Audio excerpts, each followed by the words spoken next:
convinces religious people that there's something we're missing. And I think we have to be sensitive to this. Absolutely. That's why they bring up, well, what about when has secularism ever built anything like Durham Cathedral, or Chartres, or devotional painting, or the music of Bach? But I think we have answers to that. I think we have answers to that. I mean, and you provide a very good answer to that. If there was secular patronage of the arts at that point, then, you know, one, we can't know that Michelangelo was actually a believer, because the consequences of professing your unbelief in that case was death. But two, if we had a secular organization to commission Michelangelo, you know, we would have all that secular artwork. Though, I didn't actually say that the corollary held. Which? I think it's true we can't know with devotional painting and sculpture and architecture that the patronage didn't have a lot to do with it. But I can't hear myself saying, if only you had a secular painter, you've done just as good work. Oh, no, I think I'm fusing you and Richard there. I think I can't, I don't know why, and I'm quite happy to find that I don't know why. I can't quite hear myself saying that Michelangelo, if he'd been commissioned to do the ceiling of a museum of science, wouldn't have produced something just as wonderful. In some way, I'm reluctant to affirm that, yes. I find it very, very easy to believe that. That could be a difference between us. I mean, with devotional poetry, where I do think, I don't know very much about painting and architecture and music, but, and some devotional architecture, like, say, St. Peter's, you know, It couldn't be done. I don't like any way. And knowing that it was built by a special sale of indulgences doesn't help either. With devotional poetry, like that of, say, John Donne or George Herbert, I find it very hard to imagine that it's faked or done for a patron. I mean, yes, it would be very improbable people would write poetry like that. But could it be done in the spirit please of anyone? Well, I frankly think that's the only explanation. But in any case, what conclusion would you draw? I mean, if Donne's devotional poetry is wonderful, so what? I mean, it doesn't show that it represents truth in any sense. Not in the least. Well, my favourite devotional poem is Philip Larkin's Churchgoing, one of the best poems ever written. It exactly expresses.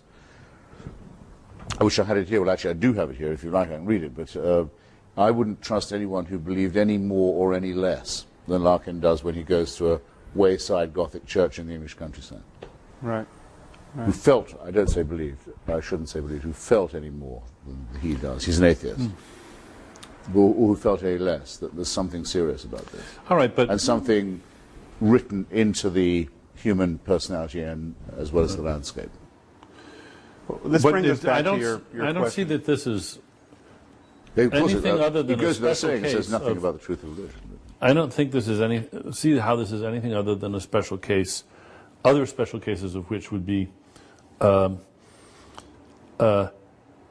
you just couldn't, I can't think of a perfect example of this, only by being lost at sea for 2 years in a boat and then surviving that's the only way you could conceivably have written this account. It could not be fiction. Or quit smoking.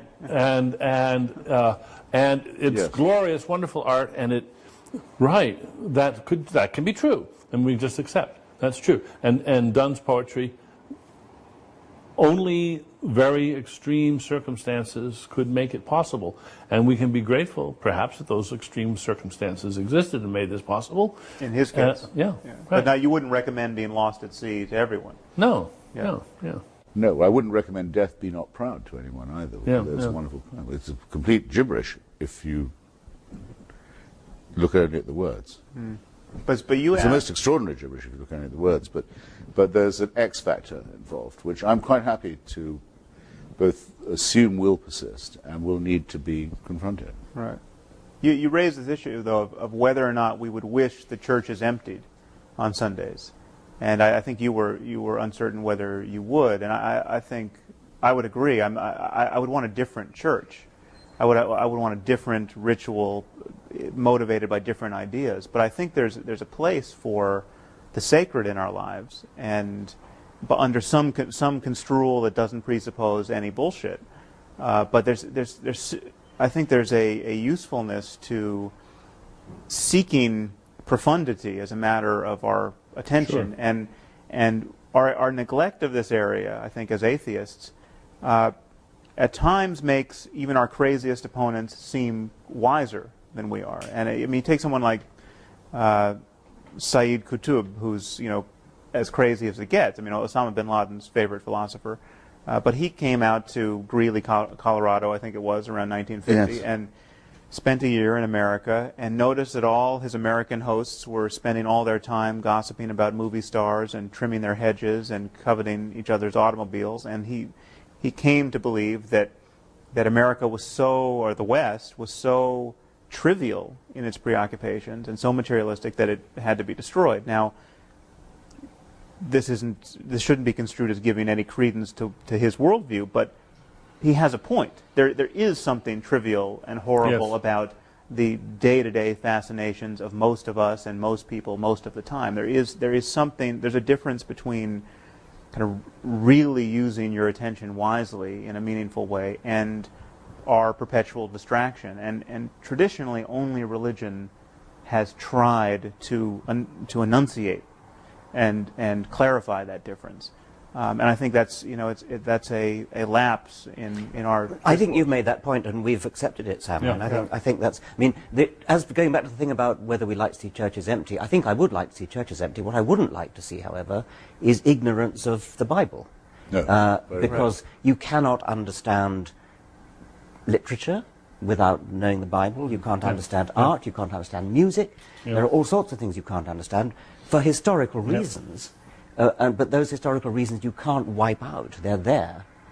And so even if you don't actually go to church and pray, you've got to understand what it meant to people to pray and why they did it and what these verses in the Bible mean and what this... But is it only that? Just the retrospective kind of historical appreciation of our You could more than just ancestors' appreciate ignorance? it. You can lose yourself in it just as you can lose yourself in a work of fiction without actually believing that the characters are real.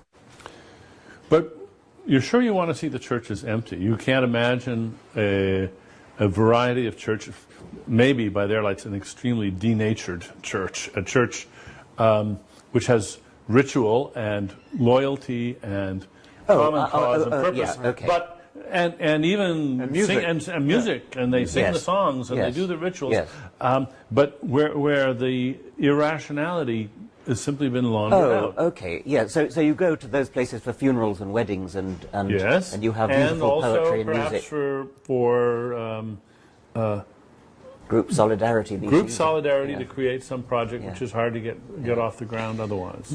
I think there's one more tiny thing. I mean, I haven't been tempted to go to churches as a very, very small boy, but I mean, one reason that makes it very easy to keep me out of it is the use of the New English Bible instead of the James Bible. Yes. I mean, there's really no point. I can't say where anyone goes, and I can see how people stay away. No.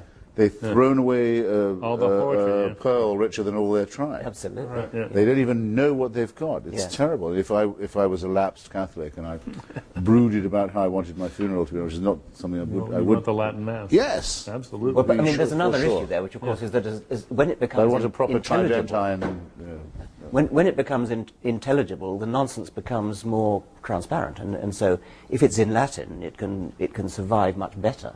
It's rather like a camouflaged insect. It can get through the barriers because you can't see it. And whereas when it's translated into not just English but modern English, you can see it for what it is. But now, seriously, then, do you therefore delight in the fact that churches are modernizing their texts and using the... No, I don't. It's an aesthetic point. No, I don't. That's the worst of both worlds. I think it seems to me. And we should be grateful for it.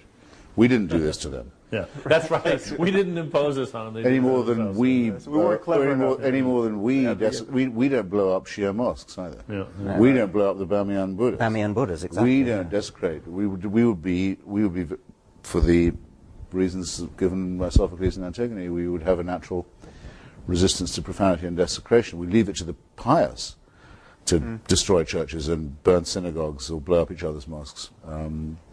And I think that's a point that we might spend more time making, because I do think it is feared of us. This was my point to begin with, that we wish for a world that's somehow empty of this echo of music and poetry and the numinous and so forth. That we would be happy in a brave new world.